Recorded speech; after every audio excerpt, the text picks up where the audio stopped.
أعوذ بالله من الشيطان الرجيم بسم الله الرحمن الرحيم ألا بذكر الله تطمئن القلوب صدق الله العظيم وصدق رسوله النبي الكريم إن الله وملائكته يصلون على النبي يا أيها الذين آمنوا صلوا عليه وسلموا تسليما اللهم صل على سيدنا ومولانا محمد معدن الجود والكرم وآلہ وصحبہ وبارک وسلم۔ تمام تعریفیں حمد و ثنا اللہ تعالی جل جلالہ کے لیے۔ زاں بعد درود و سلام نبی اکرم نور مجسم شفیع معظم احمد مجتبی جناب حضرت محمد مصطفیٰ صلی اللہ تعالی علیہ وسلم کی ذات والا صفات کے لیے حمد و صلات کے بعد قرآن مجید نے ارشاد فرمایا الا بذکر اللہ تطمئن القلوب، فرمایا خبردار ہو جاؤ اللہ کے ذکر میں ہی دلوں کا اطمینان ہے، اللہ کے ذکر میں دلوں کا چین ہے۔ لوگ بہت سارا مال، بہت ساری دولت، بہت ساری عقل اور بہت سارا شعور ہونے کے باوجود بے سکون ہیں۔ جس چیز نے زمانے کو تکلیف میں مبتلا کر دیا ہے اور جو چیز ڈھونڈنے سے نہیں ملتی وہ اطمینان ہے، وہ قرار ہے۔ لوگ بھیک مانگتے ہیں، منت کرتے ہیں، دہائی دیتے ہیں کہ کہیں سے سکون کی دولت مل جائے، لیکن وہ میسر نہیں آ رہی۔ بڑے بڑے لوگ ہیں اور میں عرض کر چکا ہوں کہ مالدار بھی ہیں اور عقل مند بھی ہیں، باشعور ہیں، پڑھے لکھے ہیں، پر قلبی سکون، راحت، اطمینان، چین انہیں میسر نہیں آ رہا۔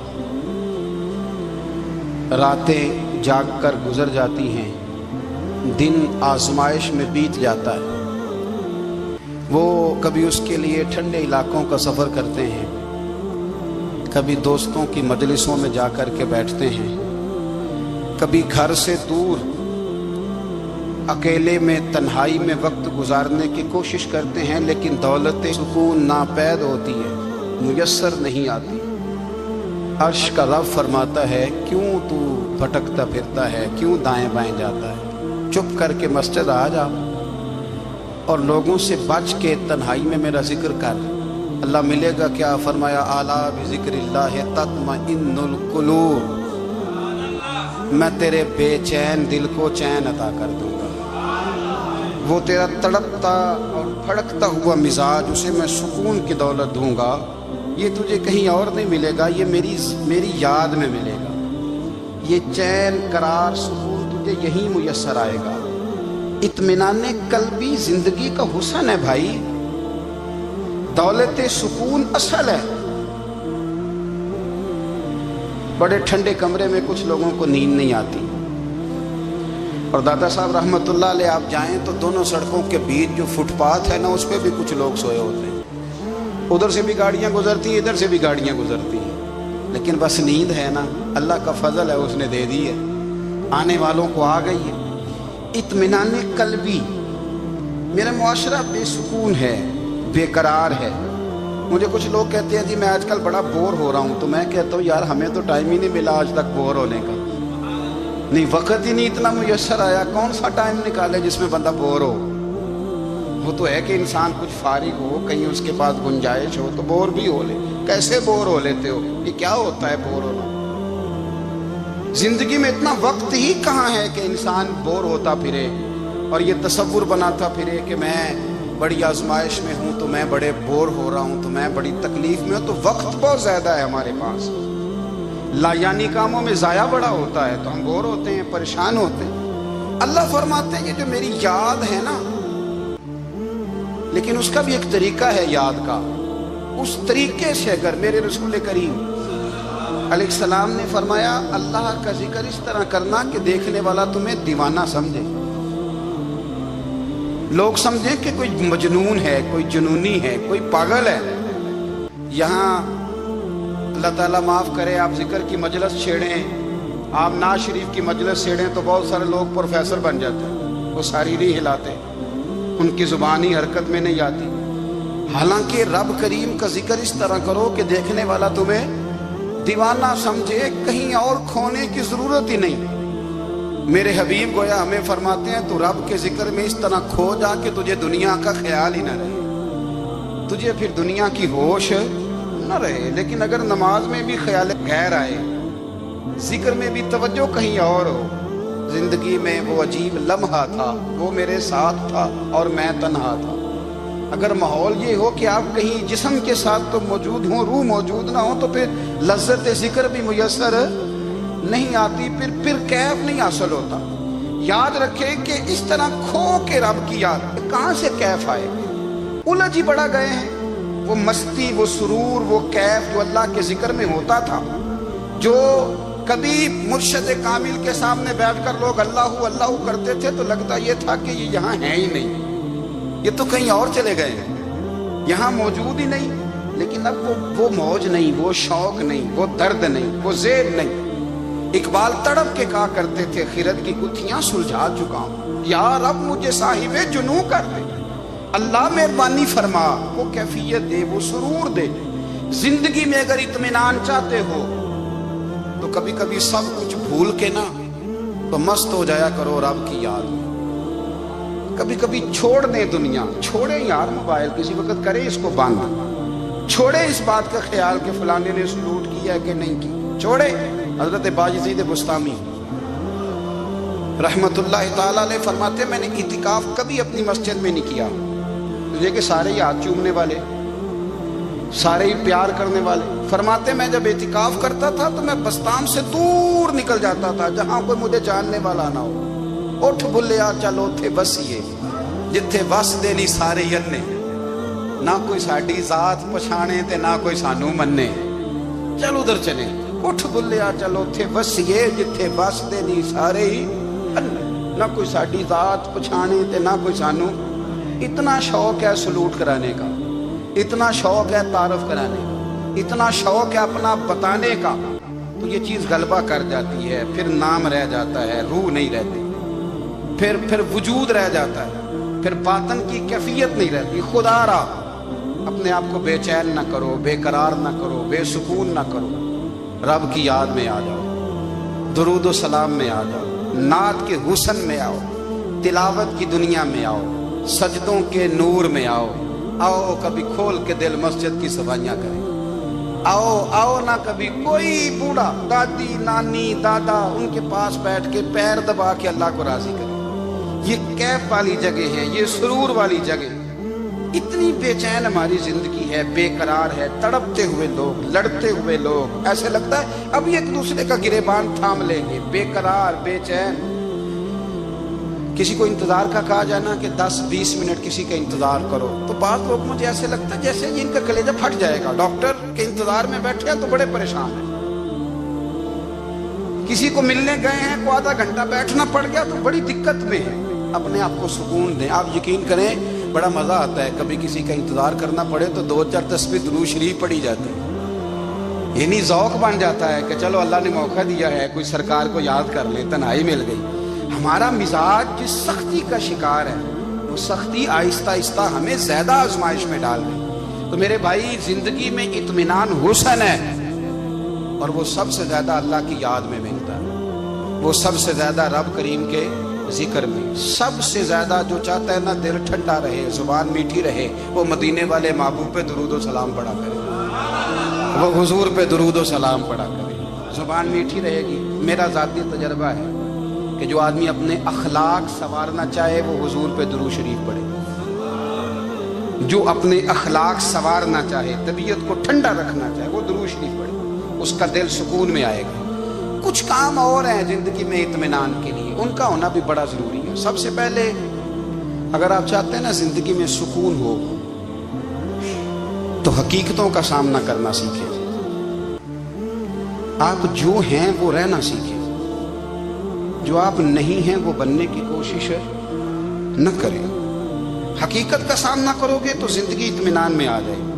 ہم نے نا بہانے بنا لیے ہیں، ہیلے بنا لیے، جھوٹ کے سہارے اپنے آپ کو اونچا کر لیا. ایک آدمی سے کہا جاتا ہے تو رشوت نہ لے، تو کہتا ہے میں غریبوں سے نہیں لیتا. تو میرا سوال یہ ہے کہ امیروں کا حساب لینے کی اللہ نے تیری ڈیوٹی لگائی ہے، تیرے ذمہ لگایا ہے کہ تو امیروں کا حساب کر. تمہیں کیا ضرورت پڑی؟ ہم نا بہانہ کرتے ہیں. رشوت لینے والے کا الگ بہانہ ہے اور سفارش والے کا الگ بہانہ ہے. حقیقت کا سامنا کریں. حقیقت کا جو میرے ذمہ داریاں ہیں وہ میں نے پوری کر لی، جو آپ کی ذمہ داریاں ہیں وہ آپ جان نہ چھڑائیں. حقیقت پسند بنے. میرے رسول کریم پھر پڑھیے درود شریف صلی اللہ تعالی علیہ وسلم. حضور صلی اللہ علیہ وسلم نے فرمایا کہ میری بیٹی سیدہ فاطمہ الزہرا رضی اللہ تعالی عنہا صرف جنتی نہیں، جنتی عورتوں کی سردار ہے. لیکن حضور نے یہ بھی فرمایا کہ فاطمہ یہ خیال رکھنا اگر اللہ نے حساب پوچھا تو حساب تم نے خود دینا ہے. حقیقت کی طرف توجہ کرائی حضور نے. وہ صرف جنتی نہیں، جنتی عورتوں کی سردار ہیں، پر حقیقت کی جانب توجہ. میں حقیقت یہ ہے کہ اگر مالک نے حساب پوچھا تو اس کی تیاری بھی کرنی ہے. دیکھیں نا، ہمیں کچھ یقین نہیں. اللہ معاف کرے کہ ہمارا حساب کیسا ہوگا، لیکن کتنے آزاد ہیں. یعنی بڑی دلیری سے بندے کہتے ہیں فجر نہیں پڑھتا جی، 3 پڑھتا ہوں جی، شاہ رہ جاتی ہے جی، کپڑے صاف، بڑی دلیری سے. اور سیدہ فاطمہ الزہرا نے ساری رات مصلی آباد رکھا ہے، حالانکہ انہیں یقین تھا کہ رب مجھے بغیر حساب کتاب جنت دے گا. حقیقت کا سامنا کریں. جو حقوق آپ کے ہیں وہ آپ نے ادا کرنے، جو ذمہ داریاں ہیں وہ ذمہ داریاں ہیں. دیکھیں نا، حضرت موسیٰ کلیم اللہ علیہ السلام کے بعد اسرائیل روح نکالنے آئے تو حضرت موسیٰ نے تھپڑ مارا، آنکھ نکال دی. واپس گئے. اللہ انہوں نے تو جلال فرمایا ہے. کہا موسیٰ علیہ السلام سے کہیے بیل کی پشت پر ہاتھ رکھیں، جتنے بال ان کے دست مبارک کے نیچے آئیں گے اتنے 1000 سال ان کی عمر بڑھا دی جائے گی. یعنی میرے کان میں کوئی بتا دے کہ جناب 60 سال بڑھ گئی، یا آپ کے کان میں کوئی کہہ دے تو خوشی ہوتی ہے کہ نہیں؟ لیکن یہ حقیقت پسندی نہیں، اس لیے کہ 60 بھی گزر جائیں گے، 70 بھی. یہ حقیقت نہیں. حضرت موسیٰ کلیم، چلے میں مثال دیتا ہوں، سمجھ لیں 10 بال، حالانکہ بہت زیادہ آتے ہوں گے، 10 بال اگر حضرت موسیٰ کے ہاتھ کے نیچے آئے تو 10,000 سال تو عمر بڑھ گئی نا. 10 یعنی 10 سال نہیں، 10 100 نہیں، 10 بہت زیادہ تھی نا. حضرت موسیٰ کلیم اللہ علیہ السلام سے آ کے عرض کیا گیا حضور بیل کی پشت پر ہاتھ رکھیں، جتنے آپ کے ہاتھ کے نیچے بال آئیں گے اتنے 1000 سال عمر بڑھ جائے گی. تو حضرت موسیٰ نے حقیقت پسندی والی بات کی. فرمایا پھر کیا ہوگا؟ 10,000 سال کے بعد پھر کیا ہوگا؟ کہ حضور جانا تو پھر بھی ہے. فرمایا پھر ابھی چلتے ہیں. اگر جانا ہے نا، جانا ہے تو پھر، اگر جانا ہے تو پھر ابھی. اور سجنوں اگر نماز پڑھنی ہے تو ابھی کیوں نہیں؟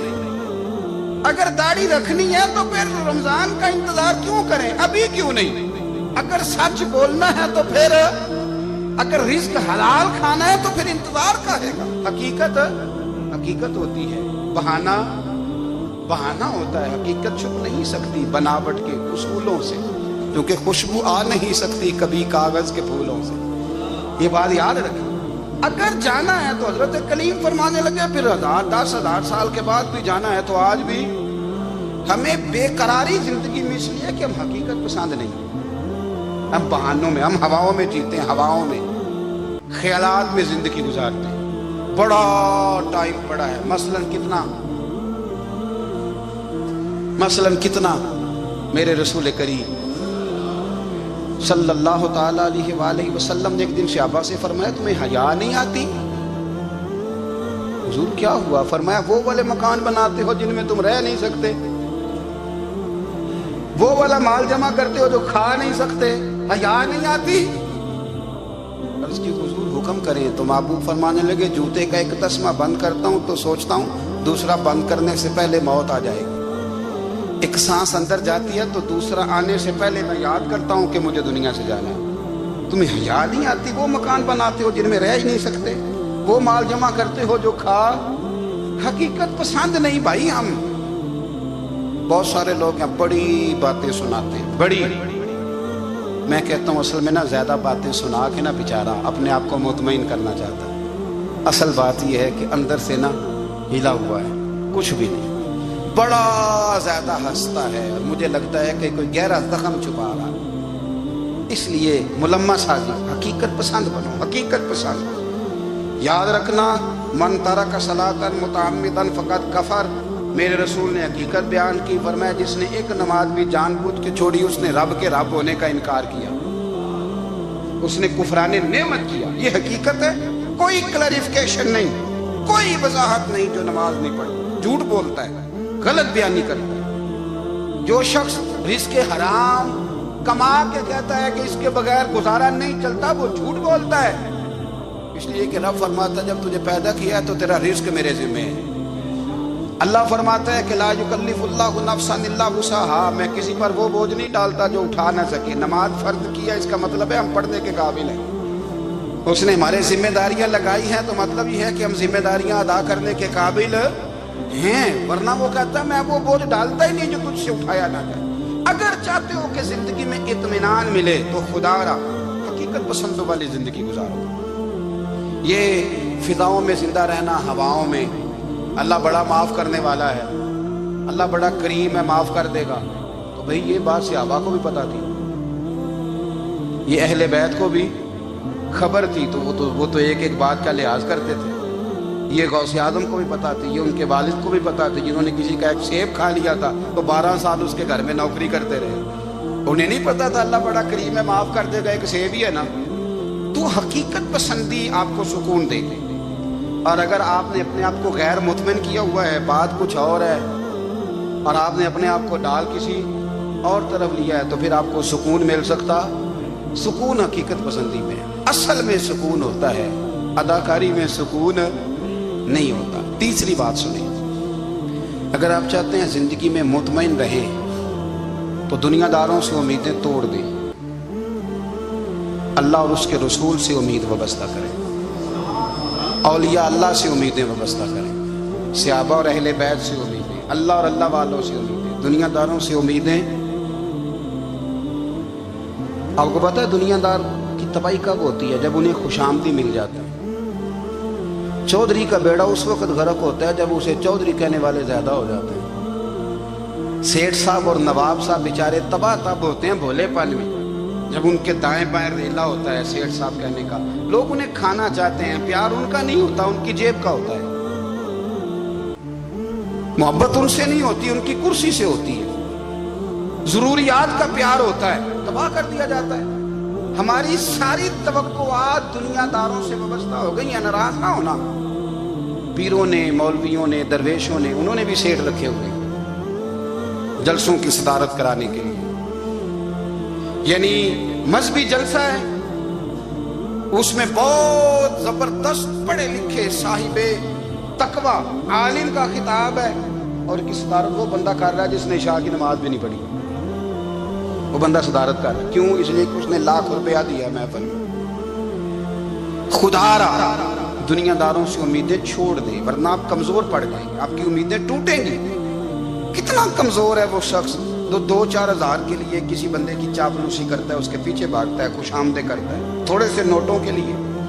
دکھ سکھ میں کام آئے گا اس کام کے لیے. میرے رسول کریم علیہ السلام نے فرمایا جس نے بندوں کو راضی کرتے کرتے رب کو ناراض کر دیا، اس کی دنیا بھی گئی اور آخرت بھی گئی. اور فرمایا جس نے بندوں کی پرواہ نہیں کی، اللہ کو راضی کیا، فرمایا اگر رب راضی ہو گیا تو لوگوں کے دلوں میں بھی محبت پیدا فرما دے گا. کیا ضرورت ہے خوش آمد کرنا دنیا داروں کی، سیٹوں کی، نوابوں کی، چاپلو. اور میں آپ کو ایک بات بتاؤں، ہوتا پتہ کیا ہے؟ یہ جو حب جا اور حب با ہوتی ہے نا، اس سے پیٹ نہیں بھرتا. آپ کو اگر خوش آمد کرنی ہے تو پھر آپ کو ساری زندگی کرنی ہے. پھر ان کو بھی پتہ ہوتا ہے کہ تعلق کس بنیاد پر ہے، اس میں کبھی بھی خلوص پیدا نہیں ہوتا. آپ بے چین رہتے ہیں، بے قرار رہتے ہیں، آپ کو تکلیف رہتی ہے ہمیشہ. کبھی بھی دنیا داروں سے امیدیں وابستہ نہ کریں. ایک بات سنیں بڑی شاندار، امام غزالی نے لکھی. امام غزالی فرماتے ہیں کہ ہارون رشید نہ حج کر کے واپس آیا بغداد میں، تو کونے میں حضرت بہلول دانا بیٹھے تھے. رش بہت تھا، مجمع بڑا تھا. حضرت بہلول دنا بھی سڑک کے کنارے بیٹھے تھے تو سپاہی کہنے لگے یہاں سے اٹھ جاؤ، فرمانے لگے ہارون رشید کی زمین نہیں، زمین میرے رب کی ہے، میں کیوں اٹھوں؟ وہ قریب سے گزرا تو سلام لی، تو آپ نے اس کا پروٹوکول دیکھا تو فرمانے لگے ہارون رشید تجھ سے تگڑے تگڑے موٹے موٹے پروٹوکول میں نے لوگوں کے دیکھے، اور یہ جو تیرے دائیں بائیں آج تیرے نعرے لگا رہے ہیں یہ پہلے ان لوگوں کے نعرے لگایا کرتے، اور تھوڑا وقت گزرنے دے، جو تیرے بعد آئے گا نا یہ سارے پھر ان کے نعرے بھی لگائیں گے۔ تو جھوٹ کی دنیا میں زندہ ہے، ان سے تو نے امیدیں وابستہ کی ہیں، یہ کل اس کے نعرے لگائیں گے۔ اس کے دل پہ بڑا اثر ہوا، گھوڑے سے اتر آیا، آگے کہنے لگا حضور آپ نے مجھے بڑی اچھی نصیحت کی ہے، میرا دل بڑا ٹھنڈا ہوا ہے، میں نے سنا ہے آپ مقروض ہیں، کچھ لوگوں کا قرض، تو مجھے کوئی حکم ہی کر دیں۔ آپ ہنسنے لگے، فرمانے لگے یار تو بڑا ہی بیوقوف ہے، بڑا ہی بیوقوف ہے، میں تجھے نصیحت کر رہا ہوں تو مجھے الجھا رہا ہے، حضور کوئی حکم کر دیں۔ کیا خوبصورت انداز ہے رب کریم کے بندوں کا۔ حضرت بہلول دانا فرمانے لگے تیرا رب کون ہے؟ کہا اللہ، تو فرمایا میرا کون ہے؟ کہا اللہ۔ فرمانے لگے یہ تو نہیں نہ ہو سکتا کہ اللہ ہارون رشید کو دیتا رہے اور بہلول دانا کو بھول ہی جائے، یہ تو نہیں نہ ہو سکتا کہ ہارون رشید کو دیتا رہے اور بہلول دانا کو بھول جائے۔ فرمایا اس کا دل، اس کا ارادہ ہوا، ارادہ قدرت ہوا کہ بہلول مقروض رہنا چاہیے، تو اگر رب مجھے رکھنا چاہتا ہے دکھ قبول محمد بخشا راضی رہن پیارے، اگر وہ چاہتا ہے میں مقروض رہوں تو میں بھی چاہتا ہوں کہ میں مقروض ہی رہوں، یہ تو نہیں نہ ہو سکتا کہ تجھے دے اور مجھے نہ دے۔ فرمایا میری تجھ سے کوئی امید نہیں، مجھے جب بھی دے گا میرا رب بھی دے گا، اور وہ دے گا تو پھر انشاءاللہ خزانے کھول کے دے گا۔ دنیا داروں سے امیدیں وابستہ کرنا، لوگوں کے پیچھے، یہ چھوڑ دیں، آپ بے چین رہیں گے، بے قرار رہیں گے۔ اللہ والوں سے ضرور امیدیں وابستہ کریں، اس لیے کہ ان کے پاس جو کچھ ہوتا ہے وہ دراصل رب کا ہی ہوتا ہے، لیکن سیٹھوں سے، نوابوں سے، سیاستدانوں سے باز آ جائے، ہماری بڑی امیدیں وابستہ ہیں۔ میں اکثر کہتا ہوں جتنے پھیرے نوکری کے لیے دنیا دار کے دروازے پہ لگائے ہیں نا، اس سے کم دفعہ مسجد میں نفل پڑے ہوتے تو رب اتنی بڑی مہربانی فرما دیتا۔ تیسری بات یہ یاد رکھیں، اگر سکون لینا چاہتے ہیں نا، اگر سکون لینا چاہتے ہو نا تو لوگوں کو ڈسکس کرنا بند کر دو۔ کس کو اللہ نے کتنے پیسے دیے ہیں وہ جانے اور اللہ جانے، کس کو اللہ نے کتنی گاڑیاں دی ہیں وہ جانے، اور لوگوں کو ڈسکس کرنا جی۔ یعنی میں ایک جگہ بیٹھا تھا تو ایک صاحب گاڑی والا گزرا، گاڑی میں بیٹھ کے، اس کا پڑوسی تھا، کہندے تھا منہ ہے کار والا، میں کہ وہ تے ہے تاں ہی بیٹھا ہے، تے ہن میں کہ سمجھانا سی نا انہوں، میں کہ توں تے میں حساب لائیے بھی ساڈے کول کوئی نہیں، وہ تے ہے، لیکن نا اللہ نے اسے دی ہے نا، تو اللہ نے چاہا نا وہ کار میں بیٹھے، تو اس نے پھٹے پہ بیٹھ کے یہ تبصرہ کیا کہ منہ ہے کار والا، میں کہ ابھی وہ تے ہے تاں کار ہے تھے۔ اب مجھے اور تجھے اندازہ لگانا چاہیے کہ ہم کیا یہ بحث ہے، یعنی اللہ کو چاہیے تھا معاذ اللہ کے پہلے تم سے پوچھتا کہ اسے کار دینی ہے کہ نہیں، کیا مطلب فضول بحث ہے۔ وہ چیز ہمیں اتنا تنگ کرتی ہے، اتنی تکلیف دیتی ہے کہ آپ یقین کریں سارا دن اسی کو ڈسکس کرتے ہیں، سارا دن اس کے پاس گاڑی ہے، اس کے پاس کار ہے، فلانے کا پیسہ 1 نمبر ہے، فلانے کا 2 نمبر ہے، فلانے کا 6 نمبر ہے۔ اصل بات کے اندر حسد ہے، اس کو نکالو۔ ایک بات کہنے لگا ہوں، اسے یاد رکھنا، میرے اعلیٰ حضرت رحمۃ اللہ علیہ فرمایا کرتے، حسد کرنے والا بندوں پر اعتراض نہیں کرتا، اللہ پر اعتراض کرتا ہے۔ وہ کہتا ہے اللہ اسے کیوں دیا ہے، اتنا کیوں دیا ہے، معاذ اللہ وہ اللہ کی تقسیم پر اعتراض کرتا ہے۔ حسد کرتے ہو بے چین رہو گے، حسد آپ کے دل کو تڑپا کے رکھ دے گا، چھوڑے گا۔ اللہ بڑا کریم ہے، جس کو جہاں چاہتا ہے وہاں بٹھا دیتا ہے۔ آپ قطعاً اس بحث میں نہ پڑے کہ اللہ نے کس کو کتنا دیا ہے، کب دیا ہے، کیوں دیا ہے، وہ بڑا بے نیاز ہے۔ حسد آپ کو تباہ کرے گا۔ دنیا میں پہلا گناہ جو ہوا تھا وہ حسد تھا۔ ابلیس نے حضرت آدم سے حسد کیا، کہنے لگا میں بہتر ہوں، سرداری اس کو مل رہی ہے، یہ تو اللہ کو پتہ ہے نا کس کو دینی ہے۔ اور دنیا میں پہلا قتل حسد کی وجہ سے ہوا، حابیل قابیل کے درمیان حسد کا معاملہ تھا، خاتون کا نکاح اس سے کیوں ہو رہا ہے، مجھ سے ہونا چاہیے۔ حسد تباہی کرتا۔ آپ یقین کریں، یعنی دکاندار کے سامنے دوسری دکان پڑتی ہے وہ پریشان ہو جاتا ہے، وہ کہتا ہے میرا کیا بنے گا، لا حول ولا قوت الا باللہ۔ یعنی تیرا کا خیال ہے کہ تیرے حصے کی روٹی وہ کھا جائے گا؟ اتنا چھوٹا دل، نہیں تیرا موقف یہ ہے کہ تیرے حصے کا نصیب اس تک چلا جائے گا، یہ تیری خواہش ہے۔ ایک دوسرے کی کمزوریاں بیان کرنا، اس کا تو مال ہی ناقص ہے جی، اس کے تو پاس ہی کچھ نہیں، یہ تو کمزور لوگوں کا طریقہ ہے۔ میرے رسول کریم علیہ السلام گزر رہے تھے، پت جھڑ کا موسم تھا، خزاں کا موسم تھا، درختوں کے پتے جھڑ رہے تھے، صحابہ کو ساتھ لے کے حضور گزرے اور ایک درخت کی ٹہنی کو پکڑ کے حضور نے ہلایا۔ صحابہ فرماتے ہیں کہ چھم چھم اس کے پتے گرے، زمین پر ڈھیر لگ گیا۔ حضور نے فرمایا دیکھا تم نے کیا ہوا؟ حضور ہاں۔ فرمایا کتنی تیزی سے پتے جھڑے ہیں، صرف تنا رہ گیا ہے اور خالی ٹہنیاں رہ گئی ہیں، کوئی حسن بچا ہے؟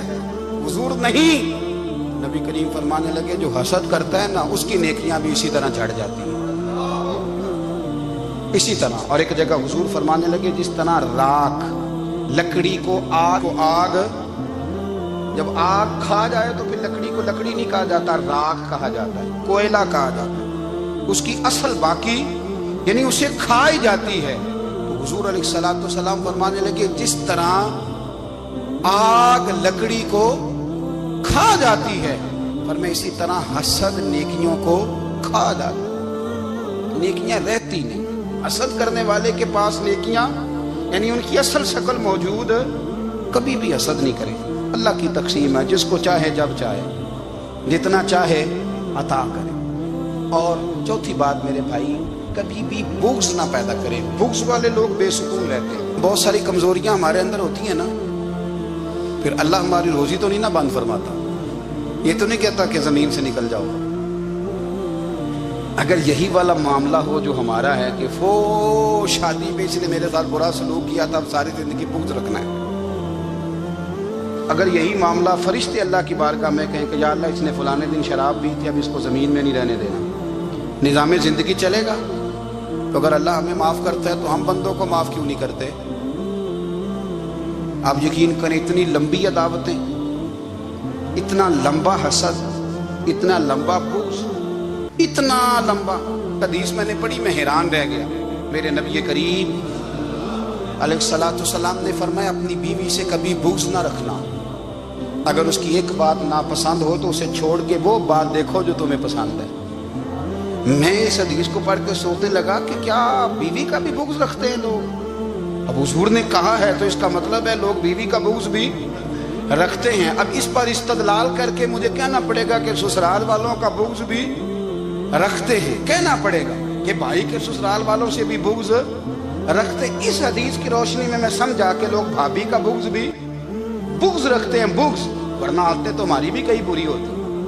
اگر عادات ایک وجہ بنے اختلاف کی تو عادتیں تو ہماری بھی کئی بری ہیں، لیکن ہم اپنی بری عادتوں سمیت اپنے آپ سے پیار کرتے ہیں، اور سامنے والے کی ایک بھی عادت بری ہو تو اس سے بغض رکھتے ہیں۔ بغض نہ پیدا کریں۔ میرے نبی پاک علیہ السلام نے فرمایا کچھ چیزیں تمہارے دین کو مونڈ ڈالیں گی، تباہ کر دیں گی، کاٹ دیں گی۔ حضور کون سی؟ فرمایا حسد، تکبر اور بغض، یہ تمہارے دین کو تباہ کر دیں۔ ہم بے چین اس لیے ہیں کہ ہم نے بہت سارے لوگوں کا بغض پالا ہوا ہے، اور ہر فیلڈ میں سیاستدان نے سیاستدان کا، ذاتیات پر اتر کے بات کرتے ہیں، معزز ترین لوگ، تاجر نے تاجر کا، اللہ ماشاءاللہ بعض جگہ پہ اہل علم بھی ایک دوسرے سے عداوت رکھتے ہیں۔ خدا را دل رب کریم کے آنے کا ٹھکانہ ہے، یہ صاف ہوگا تو اس میں رب رسول کے جلوے ہوں، اگر اس میں عداوت ہو، اس میں بغض ہو، اس میں کینہ ہو، نفاق، سنیں میرے رسول کریم حضرت ابو بکر صدیق رضی اللہ تعالیٰ عنہ کہتے ہیں میں رو ہی پڑا۔ مکہ فتح ہوا نا تو اکرمہ بن ابو جہل نے پیغام بھیجا کہ میں نا کلمہ پڑھنے کے لیے آ رہا ہوں۔ بات لمبی ہے، میں موضوع پہ رہنا چاہتا ہوں۔ کہتے ہیں جب وہ آنے لگا نا تو نبی پاک نے ہم سب کو بلایا، ہم حاضر خدمت ہوئے تو حضور فرمانے لگے کہ اس کے باپ نے نا بڑا ظلم کیا ہے ہمارے ساتھ، ابو جہل نے بڑا ستایا ہے، بڑی تکلیف دی ہے۔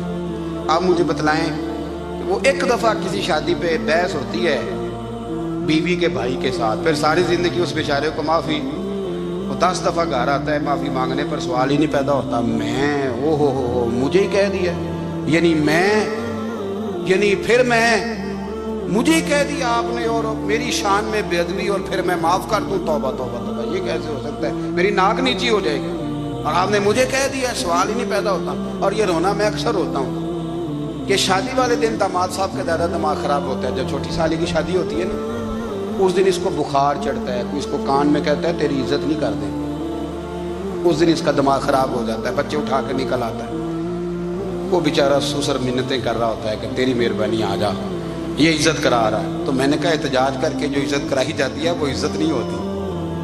ہاں یہاں مانگ کے عزت لیتے ہیں لوگ، یا احتجاج کی کوئی عزت ہے؟ آپ کے اندر کمالات اتنے ہوں کہ آپ کی عزت کرنے کو دل چاہے، یعنی مزہ آئے، یعنی لطف آئے، یعنی آپ دور بیٹھے ہوں تو کسی کا دل کرے آپ کو اسٹیج پہ بلانے کے لیے۔ یہ کیا بات ہوئی کہ چھائے جانا اور بھاگ کے آگے جانا؟ ان سے نکلیں۔ اکرمہ بن ابو جہل کلمہ پڑھنے کے ارادے سے آ رہے ہیں، حضور علیہ السلام نے صحابہ کو بلایا، کتنی زیادہ دعوت رکھی جا سکتی تھی معاذ اللہ؟ کب سے وہ چلا تھا ظلم کرنے، اور اس کے بعد اس کا بیٹا شروع ہو گیا، کتنی باتیں تھیں جو ناقابل معافی تھیں، پر کریم رسول نے ہمیں بتلایا ہے کہ سکون والی زندگی کہتے کس کو ہے۔ جب سب لوگ جمع ہو گئے تو حضور نے فرمایا بھئی وہ کلمہ پڑھنے آ رہا ہے، اس کے باپ نے ظلم بڑے کیے ہیں، پر میری نصیحت یہ ہے کہ اس کے سامنے اس کے باپ کو برا نہ کہے، خبردار کوئی اس کے سامنے کوئی بات نہ کرے۔ اب وہ کلمہ پڑھنے آ رہا ہے، مطیع ہو کے آ رہا ہے، بان کے آ رہا ہے۔ کہتے ہیں اللہ کے رسول نے نا کافی دیر تک خطبہ دیا، بریفنگ دی، بات سمجھائی۔ جناب صدیق اکبر کہتے ہیں میں رو پڑا۔ ایک صحابی مجھے کہنے لگے تمہیں کیا ہوا؟ تو میں نے کہا میں مصطفیٰ کی رحمت پہ رو رہا ہوں، دیکھو کن کے لیے حضور گراؤنڈ بنا رہے ہیں، اے دیکھو کن کے لیے حضور تیاری کر رہے ہیں، جنہوں نے ساری زندگی دشمنی کی۔ خدا را یہ اندر سے عداوتیں نکال پھینکو۔ او بھائی اتنا تو لمبا ٹائم ہی کوئی نہیں، اتنا تو وقت ہی کوئی نہیں، اس کو صاف رکھو۔ بندہ کوئی کر بھی گیا تو کوئی حرج نہیں، چنگی مندی سجنا کھولو 100 واری ہو جاندی، یار یاراں دا گلا نہیں کردی۔ اصل پریت یار یاراں دا جڑا گلا کردا تے یار نہیں دے ہوندا۔ ہاں پکی بات، پکی پیڑی۔ میرا ایک سنگی مجھے آ کے آنے لگا فلانی جگہ بندہ یہ بات کر رہا تھا، میں کہ تو ہوتے ہی سے سوندا سے تم ہی نال ہی سے، میرا تو سجن باس ہو نہیں سکتا۔ چنگی مندی سجنا کولو 100 واری ہو جاندی، یار یاراں دا گلا نہیں کردے، اصل پریت جنہاں دی۔ ہاں جو بندے پھر ہوتے اس طرح کے، ان کے لیے بھی میاں صاحب نے کہا ہے، ان کے لیے بھی میاں صاحب نے کہا ہے، ان کے لیے بھی آپ نے بات ارشاد فرمائی ہے۔ آپ نے فرمایا چنگا ہویا لڑ نیڑیوں چھٹا، کتے عمر نہیں لنگی ساری، بے قدراں دی یاری کولوں توبہ لکھ لکھ باری، او چنگا ہویا لڑ نیڑیوں چھٹا، کتے عمر نہیں لنگی ساری۔ جو اس طرح کا تھا نا شکوے کرنے والا، بغض رکھنے والا، فرمایا بے قدراں دی یاری کولوں توبہ، یعنی لاکھ تے لاکھ کنے ہو گئے، یعنی 2 لاکھ باری توبہ کی تھی انہوں نے، گنی نہیں جا سکتی جتنی میاں صاحب نے توبہ کر دی۔ بے قدرے دوست، بے قدراں دی یاری کولوں توبہ لکھ لکھ باری، چنگا ہویا لڑ نیڑے چھٹا، کتے عمر نہیں لنگی ساری۔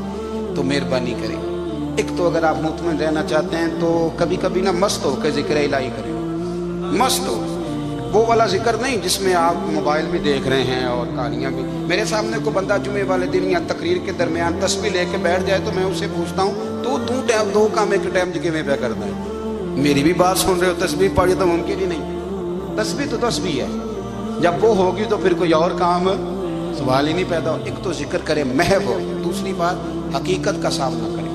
آپ اگر مطمئن رہنا چاہتے ہیں تو حقیقت پسند بنیں۔ تیسری بات حسد چھوڑ دیں، دوسروں کو ڈسکس کرنا چھوڑ دیں، آپ یہ دیکھیں کہ اللہ نے مجھے کیا کچھ دیا، اس پہ راضی رہیں۔ اور چوتھی بات عداوت چھوڑ دیں، سینے میں کینہ چھوڑ دیں، آپ کی زندگی مطمئن ہو جائے گی، آپ خوشحال رہیں گے۔ وہ جو آپ لفظ کہتے ہیں نا کہ میں بور ہوں، میں پریشان ہوں، اس سے آپ نکل آئیں گے۔ اللہ ہمیں محبوب کی غلامی میں زندہ رکھے۔